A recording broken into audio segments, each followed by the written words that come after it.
बहुत स्वागत है। भागवत गीता के लेसन चल रहे हैं, पिछले देखे कि नहीं? तुरंत देखो। तो अब हम श्लोकों पे आ गए हैं, क्या हो रहा है महाभारत में अब वो देख रहे हैं। तो इससे पहले हमने संजय और धृतराष्ट्र संवाद की बात की थी। आज हम बात करेंगे अर्जुन की। जब अर्जुन बहुत ही परेशान थे, उनको समझ में नहीं आ रहा था और वो युद्ध लड़ने को राजी ही नहीं थे, तो किस तरीके से वो इवेंट हुआ हम इस लेक्चर में जानेंगे। जैसा कि मैंने बताया कि हर तीसरे दिन लेक्चर आएगा शाम के 5 बजे, तो चैनल को जरूर सब्सक्राइब करो यार, नोटिफिकेशन बेल दबाओ, तुरंत आपको नोटिफिकेशन मिलेगी। आपको सर्च करने की जरूरत नहीं है। पता चला आप 3-3, 4-4 महीने बाद सर्च कर रहे हो लेक्चर, ऐसा नहीं है। वैसे आपको बता दूं कि हमारे चैनल पे एक बहुत अच्छी चीज है। मैंने बहुत कम चैनल्स पे ऐसा देखा है। हमारे चैनल्स पे ना सेग्रीगेशन है बहुत प्रॉपरली। प्लेलिस्ट इतनी अच्छे से बनाई गई है, हर टॉपिक पे आपको प्लेलिस्ट मिल जाएगी और बहुत अच्छे से सेग्रीगेटेड है। आपको ज्यादा मेहनत करने की जरूरत नहीं, बस प्लेलिस्ट पे जाइए, आपको जो समझना हो। गीता पे सेपरेट प्लेलिस्ट बनी हुई है, लॉ पे सेपरेट सेपरेट प्लेलिस्ट बनी हुई है, आपको सब मिल जाएगा। तो ये बहुत अच्छी बात है। तो इसीलिए चैनल को जरूर सब्सक्राइब करो और मुझे इंस्टा पे फॉलो। तो अर्जुन जो है वो दोनों आर्मी का सर्वे करते हैं और अतः व्यवस्थितान दृष्टवा धृतराष्ट्रन कपिध्वज प्रवृत शस्त्र संपते धनुर उद्यमा पांडव। अर्जुन जो है, इसका संवाद यह है कि अर्जुन जो है धृतराष्ट्र के बच्चों को देखते हैं, क्योंकि उन्हीं से तो युद्ध करना है, और उसके बाद वो अपना धनुष उठाते हैं। यहां पे लड़ाई शुरू होने वाली है, क्राइसिस बढ़ती जा रही है और अर्जुन बहुत ज्यादा परेशान है। कौरव तो बिल्कुल लड़ने के लिए तैयार हैं, लेकिन अर्जुन को पता है कि ये क्या हो रहा है, ये बकवास है, ये सब मैं करने के लिए तैयार ही नहीं हूं। मेरे सामने मेरी फैमिली है, मेरी पूरी लाइफ यहां पे दांव पे है, लॉ एंड ऑर्डर है, पेट्रियोटिज्म है, लेकिन मैं क्या करूं?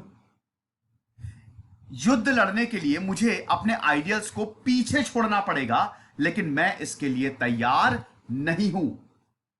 फिर अर्जुन बोलते हैं कृष्ण से, हे भगवान, मेरे रथ को चलाओ, रथ के साथ आगे बढ़ो और आर्मी की तरफ ले जाओ। अच्युत, अच्युत एक और नाम है भगवान कृष्ण का, ताकि मैं जितने भी लोग खड़े हुए हैं जो उनकी बहुत बड़ी आर्मी है, उन सबको ऑब्जर्व कर सकूं, क्योंकि उन्हीं से ही मुझे युद्ध लड़ना है। मैं उन सबको देखना चाहता हूं जो यहां पे इकट्ठा हुए हैं, लड़ने के लिए इकट्ठा हुए हैं, और उनको लगता है कि लड़ाई ही एकमात्र साधन है।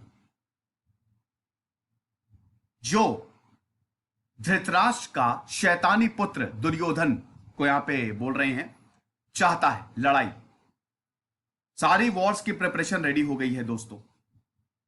हर दिन युधिष्ठिर जो हैं वो फॉर्मेशन को भी देखते हैं, क्योंकि देखिए पांडवों की बैंड बजी हुई थी। पांडवों को पता था कि बहुत ज्यादा मुश्किल है। आप खुद समझिए कि सारे धुरंधर तो कौरवों की सेना में थे, भीष्म नेतृत्व कर रहे थे, कर्ण कौरवों की तरफ से लड़ रहे थे, हालांकि अभी तक कर्ण बैटलफील्ड में नहीं आए हैं। कर्ण उनकी तरफ से लड़ रहे थे, दुर्योधन तो था ही, अश्वत्थामा जिसको अमरता का वरदान था वो भी कौरव की तरफ से, द्रोणाचार्य कौरवों की तरफ से, जितने भी महाबली थे वो सब तो कौरवों की तरफ से। लेकिन जब आपके पास कृष्ण हो तो आप पूरी दुनिया क्या पूरी सृष्टि से लड़ जाओगे, क्योंकि आपका गुरु ही। यही तो बात है ना, ये असली एक गुरु का महत्व बहुत ज्यादा होता है। जरूरी नहीं है कि वो गुरु कितना महान हो, महान तक से मतलब महान नहीं, सॉरी गलत वर्ड, जरूरी नहीं है कि वो गुरु कितना ज्यादा नॉलेजेबल हो, कितना ज्ञान भरा हो उसमें, कितना पैसा हो, कितने बड़े कॉलेजेस स्कूल चला रहा हो, चेन्स हैं उसके पास, बड़े बड़े ब्रांड एम्बेसडर रख लिए हो। वो फर्क, वो सब बकवास। फर्क पड़ता है कि आपका गुरु सही है या नहीं, आपको सही रास्ता दिखा रहा है कि नहीं, आपको कहीं कंफ्यूज तो नहीं कर रहा है। और अगर आपको गुरु ऐसा मिल गया, भले ही वो कहीं पे भी हो, छोटे से स्कूल में पढ़ाता हो या ना भी पढ़ाता हो, अपने में ही रहता हो, उसके पास बहुत सारे स्टूडेंट नहीं हो, वो आपकी नैया पार लगा देगा। आपने वो मूवी नहीं देखी था कराटे किड? उसमें जब जैकी चैन से पूछती है उनकी माँ, जिसको वो कराटे सिखा रहा होता है, कुंफू सिखा रहा होता है, कि आपके पास कितने स्टूडेंट है? तो जैकी चैन बोलता है एक। और उसका मुकाबला किससे होता है? उस इंसान से जो पूरा का पूरा कुंफू स्कूल चला रहा है, लेकिन उसके बावजूद जैकी चैन हरा देता है। मतलब जैकी चैन का जो शागिर्द होता है वो हरा देता है। ये है गुरु की महत्वता। तो युधिष्ठिर बोलते हैं कि हमारी जीत कैसे हो सकती है? इतनी बड़ी आर्मी है, हम कैसे जीत सकते हैं? तो अर्जुन अपने भाई को बोलते हैं, बड़े भैया को बोलते हैं। वैसे आपको एक बार बता दूं कि अर्जुन जो है, अर्जुन और युधिष्ठिर बहुत एक दूसरे से प्यार करते थे, लेकिन एक बार अर्जुन ने भी युधिष्ठिर का वध करने की ठान ली थी। अब दोस्तों हुआ यूं था कि युधिष्ठिर जो है वो कर्ण से युद्ध हार के आए थे। मतलब कर्ण कर्ण और देखिए बहुत सारे कर्ण से जो है युधिष्ठिर का युद्ध हुआ, युधिष्ठिर हार गए थे कर्ण से। भीम का युद्ध हुआ, भीम के एक ही युद्ध को टीवी पे दिखाया जाता है, भीम और कर्ण का युद्ध, और उसमें कर्ण जो है भीम को हरा देता है। बल्कि ऐसा नहीं था, इससे पहले दोस्तों भीम ने कई बार कर्ण को हराया युद्ध में। बराबरी पे मुकाबला छूटा, ना कर्ण जीते, जितनी बार भी युद्ध हुआ भीम और कर्ण आमने सामने थे, ना भीम जीते। आप ये देखिए, एक चीज मैं और आपको बता देता हूं कि आप ये मत समझिए कि अर्जुन जो है वो खाली धनुर्विद्या जानते हैं। अर्जुन एक बहुत तगड़े वॉरियर भी थे, भीम एक बहुत जबरदस्त धनुर्धर भी थे। अर्जुन जितने नहीं, लेकिन यहां पे जिनको सिखाया गया है सब सिखाया गया, गुरु द्रोणाचार्य ने सब कुछ सिखाया है। ठीक है? तो क्या हुआ था कि जब युधिष्ठिर कर्ण से हारे और अर्जुन के सामने कर्ण आए, और अर्जुन जब युद्ध लड़के वापस आए, युधिष्ठिर से मुलाकात की, तो युधिष्ठिर ने पूछा कि अर्जुन तुम तो कर्ण को मार के आए होगे ना? बहुत खुश थे अर्जुन, लेकिन अर्जुन ने बोला नहीं। तो युधिष्ठिर ने फिर बहुत खरी खोटी अर्जुन को सुनाई। तब अर्जुन ने बोला कि मैं ये नहीं सह सकता, बहुत उल्टा सीधा बोला। लेकिन फिर भगवान कृष्ण ने अर्जुन को शांत किया। तो सब मैं आपको बताता रहूंगा। तो अर्जुन जो है, तो अर्जुन अपने भाई को युधिष्ठिर को बोलते हैं कि आप बिल्कुल परेशान मत हो, और हमारी ही जीत होगी, धर्म स्थापित होगी। और अर्जुन बोलते हैं युधिष्ठिर से कि जहां कृष्ण वहीं जीत। जीत तो कृष्ण का एक एट्रीब्यूट है, और उनकी ह्यूमिलिटी भी। कृष्ण के दो पहलू हैं, एक जो शस्त्र उठाता है, और एक बहुत ही ज्यादा शांत, बहुत ही ज्यादा ह्यूमन। भगवान विष्णु जो है वो कृष्ण के फॉर्म में आए, और कृष्ण एक ह्यूमन फॉर्म है, आपको पता ही है। ठीक है? तो वही ना, भगवान जो है वो इंसानी फॉर्म में ही जन्म लेता है, आप भी भगवान हो सकते हैं। तो जब भगवान कृष्ण देखते हैं कि इतना ज्यादा डिवोशन होता है ना, जैसे क्या होता है कि आपके सामने बहुत कुछ, देखिए लाइफ लेसन है ये सब, आपके सामने सब कुछ बड़ा नीरस सा दिख रहा है, हर कोई आपके अगेंस्ट है, लेकिन वो एक इंसान जरूर होगा जो आपको इंकरेज करेगा, है कि नहीं? तो और वही इंकरेजमेंट चाहिए। युधिष्ठिर यहां पे बोलते हैं कि इतनी बड़ी आर्मी से हम कैसे जीतेंगे, हम तो गए काम से। लेकिन अर्जुन बोलते हैं बिल्कुल नहीं, जीत हमारी होगी, क्योंकि हमारे साथ कृष्ण है। तो कृष्ण भी बहुत ज्यादा खुश हो जाते हैं, बोलते हैं कि हे पांडु के बेटे, तुम अपने दुश्मनों को हराओगे, क्योंकि स्वयं नारायण तुम्हारे साथ है, एक टीचर तुम्हारे साथ है, बिल्कुल परेशान होने की जरूरत नहीं है। ठीक है? तो ये चीज है। उसके बाद भगवान कृष्ण अर्जुन का रथ जो है वो आगे की तरफ दो आर्मीज के बीच में ले जाते हैं। अब इधर एक आर्मी किसकी? कौरव। भीष्म प्रतिनिधित्व कर रहे हैं, भीष्म और द्रोण और सारे चीफ सामने खड़े हुए हैं। रुको पार्थ, भगवान कृष्ण बोलते हैं अर्जुन से, ये कुरूज यहां पे जमा हुए हैं।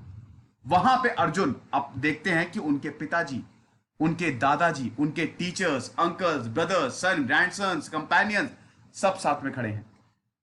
भाई अर्जुन ने तो इन सबके साथ समय बिताया था ना। बहुत सारी स्टोरीज ऐसी हैं जो अनकही हैं। अर्जुन के बहुत सारे दोस्त जो थे वो कौरव की तरफ से लड़ रहे थे। अब अर्जुन डोल गए, या अभी तक तो अर्जुन का साथ सब कुछ सही था, लेकिन अब अर्जुन डोल गए। अब अर्जुन ने बोला अरे यार ये क्या, मेरे सामने तो पूरा कुनबा है। बड़ा आसान है ना, बहुत लोगों को लगता होगा अरे तो यार अर्जुन को उठाना चाहिए था, ऐसी की तैसी कर देनी चाहिए थी। इतना आसान नहीं है। इतना आसान कैसे हो सकता है? आप अपने ऊपर लेके देखो, आपके सामने आपका जो सबसे अच्छा दोस्त है वो आपके सामने खड़ा है, क्या आप उसको मारोगे? आप जिस गुरु की इज्जत करते थे, जिसके पैर छूते थे, वो आपके सामने खड़े, क्या आप उस पर हथियार उठाओगे? आपके दादाजी या आपके इनफैक्ट मान लो कि आपका जो पूरा परिवार, पूरे रिश्तेदार आपके सामने खड़े हैं, क्या आप उनको जान से मारोगे? यहां पे मारने की बात नहीं, यहां पे जान से मारने की बात है, क्योंकि अगर वो नहीं मरेंगे तो हम मर जाएंगे। तो जरा खुद सोच के देखो कि अर्जुन के लिए कितनी ज्यादा मुश्किल रही होगी। तो जब ये देखते हैं, अर्जुन परेशान हो जाते हैं, ये तो मेरे लोग हैं और मैं कैसे इनको मार सकता हूं, कैसे ये हो सकता है, बहुत मुश्किल है। क्या ये जो जीत है ये मेरे अपनों से ज्यादा है? ये तो वेस्ट है, क्या करें? 28वां श्लोक, कर्पया परायो विष्टो विषदानिदम अब्रावित द्रष्टवेवम स्वजा नम कृष्ण युयुत्सम समु पाष्ठितम। ग्रेट कंपैशन, सैडनेस अर्जुन में समा जाती है और अब अर्जुन परेशान होते हैं कि मैं कैसे अपने लोगों के साथ फाइट कर सकता हूं। मेरे हाथ कांप रहे हैं, मेरा मुंह सूख गया है, मेरी बॉडी में मैं नहीं लड़ सकता। मैं धनुष उठा रहा हूं तो मेरे हाथ कांप रहे हैं, मेरा निशाना चूक जाएगा। मेरा जो गांडीव है वो मेरे हाथ से फिसल रहा है, मेरी त्वचा जल रही है, मैं खड़ा नहीं हो पा रहा हूं, मैं बीमार पड़ रहा हूं, मेरा दिमाग भटक रहा है। आप क्या कर सकते हैं? मैं खाली हो चुका हूं। ये वॉर नहीं है, ये वेस्ट ऑफ टाइम है। जहां मेरे अपने मरेंगे मैं वहां लड़ूंगा ही नहीं। अपने क्या, इतने सारे लोग मारे जाएंगे, मैं कैसे ये कर सकता हूं? अपने ही का खून बहाऊंगा, ये मिट्टी रक्त से लाल हो जाएगी, अपनों के खून से मुझे क्या मिलेगा? मुझे नहीं लड़ना, जो जिसमें खुश है वो रहे, मुझे नहीं लड़ना। हे कृष्ण, मुझे कोई अच्छाई नहीं चाहिए, अपने लोगों को मार के मुझे कोई महानता नहीं चाहिए। मैं वीक हो गया हूं, मैं इनस्टेबल हो गया हूं, मुझे समझ में नहीं आ रहा क्या क्या काम करूं। मुझे कोई जीत नहीं चाहिए, कोई किंगडम नहीं चाहिए, कोई प्लेजर नहीं चाहिए। कृष्ण, क्या यही जिंदगी है? इस जिंदगी के लिए, जीत के लिए मैं इन सबको खत्म कर दूं? इस बिना पे मुझे किंगडम मिलेगा मेरा, सबको मार के? जिन्होंने मुझे सिखाया है, ये धनुर्विद्या जिन्होंने सिखाई, उनको मार के, उनके बच्चों को मार के, मेरे भीष्म को मार के, जो हमेशा हमारे साथ रहे हैं, सही का साथ दिया है, कैसे कर दूं मैं ये? नहीं मार सकता मैं, मुझसे नहीं होगा। ध्यान दीजिएगा दोस्तों, मैं बहुत सारे श्लोकों को, हर एक श्लोक को अनफॉर्चुनेटली मैं पढ़ नहीं सकता, क्योंकि दोस्तों लेक्चर बहुत ज्यादा लंबा हो जाएगा।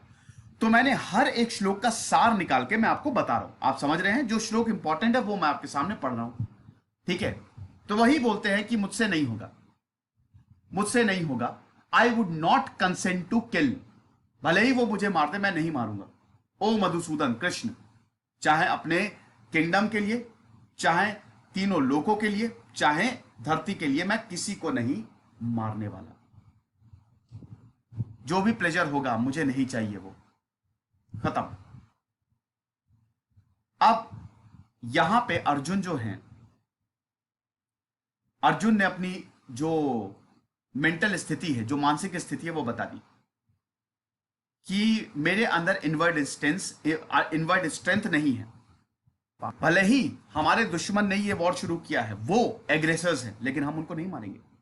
ना पापे प्रति पाप शायद, do not commit a sin in retaliation for another sin. किसी ने तुम्हारे साथ पाप किया है तो तुम एक और पाप करोगे? गुस्से को शांति से जीतो। देखिए कितनी बड़ी बात है, गुस्से को शांति से जीतो। शैतान को अपनी पवित्रता से जीतो, जो संतों में होती है। कंजूसों को गिफ्ट से जीतो, गलत को सही से जीतो। यह मैं विश्वास करता हूं। बट क्या यह सही बैठेगा अर्जुन जो बोल रहे हैं? क्या टिट फॉर टैट नहीं होना चाहिए? अभी तो गीता शुरू होगी जब भगवान कृष्ण, ये गीता ही है, अरे मतलब शुरुआत है ना, तो अभी भगवान कृष्ण क्या बताएंगे तब आपको मजा आ जाएगी, सारे तार खुल जाएंगे। यस, क्या यह सही है? यहां पे अर्जुन बोलते हैं कि हम अपने लोगों को मारे, क्या यह सही है? आप बताइए, क्या यह गलत नहीं है कि हम अपने फैमिली को ही बर्बाद कर दें? क्या हमारे पास इतनी समझ नहीं होनी चाहिए? ओ जनार्दन, कृष्ण को बोल रहे हैं, इतनी समझ नहीं होनी चाहिए कि हम वापस चले जाएं? बताइए, मैं आपसे पूछता हूं। वो लालच से भरे पड़े हैं, उनको कोई भी समझ नहीं, लेकिन हम तो समझदार हैं। चलो ठीक है, हम अज्यूम करते हैं वो गिल्टी हैं, वो सेल्फिश है, घमंडी है, मतलब स्वार्थी हैं, वो लालच से भरे पड़े हैं, वो तो है ही हैं। लेकिन क्या तब भी उनको मारना गलत नहीं होगा?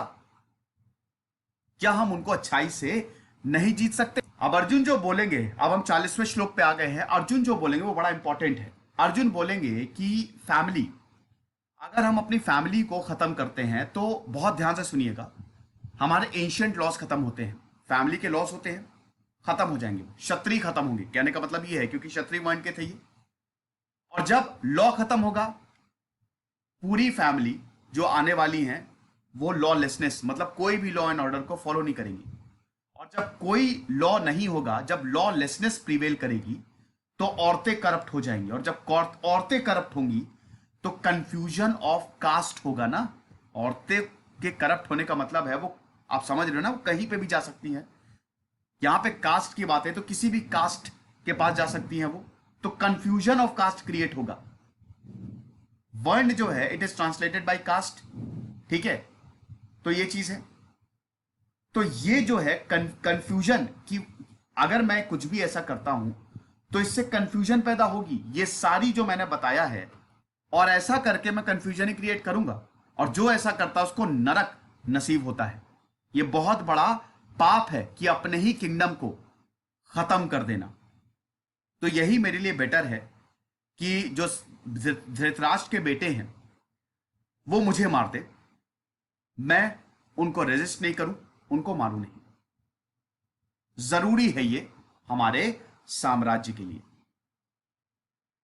अर्जुन इस समय पूरी तरीके से प्यार में सराबोर है। उन्होंने गिव अप कर दिया है, वो पूरी, मतलब एक तरीके से जब उन्होंने देखा सामने। अब देखिए, ये भगवान कृष्ण और भगवान राम में यहीं पे डिस्टिंक्शन होता है। भगवान राम के साथ भी कुछ ऐसे ही था कि जब वो अपनी पत्नी से बहुत ज्यादा प्यार करते थे। भगवान राम का जीवन बहुत टफ होता है, लेकिन उसके बावजूद जो उनकी जिम्मेदारियां थी वो निभानी थी। ये बताता है भगवान राम को, भगवान राम की पर्सनल जिंदगी बहुत खराब थी। उनको वो बहुत कम माता सीता, देखिए पहले तो वनवास वनवास झेला उन्होंने। उसके बाद माता जब रावण के पास गया, रावण से युद्ध लड़ा, उसको मारा, सीता मां को वापस लेके आए, लेकिन उसके बाद मां सीता फिर वन में चली गई। तो भगवान राम का जीवन बहुत टफ है। आपको एडमिनिस्ट्रेशन, जब आप एडमिनिस्ट्रेशन करोगे तो आपको बहुत सारी कुर्बानियां देनी पड़ती है। वो कहते हैं ना, no sacrifice no victory. Sacrifice के बिना, त्याग के बिना कोई जीत नहीं होती है। तो यहां पे अभी भगवान कृष्ण समझाएंगे अर्जुन को। जब भगवान कृष्ण निष्काम कर्म के बारे में बताएंगे, तब अर्जुन समझेंगे। अभी भगवान कृष्ण भी तो रिस्पॉन्ड करेंगे, अभी तो अर्जुन बोल रहे हैं, ठीक है। तो जब ये शब्द बोले अर्जुन ने, तो वो अपने रथ पे बैठ गए, और उसके बाद अपने धनुर को, अपने गांडीव को उन्होंने साइड में रख दिया, और वो दुखी में बैठे थे। तो यहां पे एक इंसान का ही चरित्र दिखाया है, एक नॉर्मल मैन। जो इंसान एनलाइटेंड है वो बिल्कुल शांत रहेगा, वो जाएगा ही नहीं। वो क्या बोलेगा? वो किसी का भी पेन देख के परेशान हो जाएगा, शांति से बैठ जाएगा, ठीक है। वो सेल्फ के ज्यादा अटैच हो जाएगा, conflicting forces of the world से परेशान रहेगा। लेकिन एक्चुअली में ये जरूरी है। लड़ाई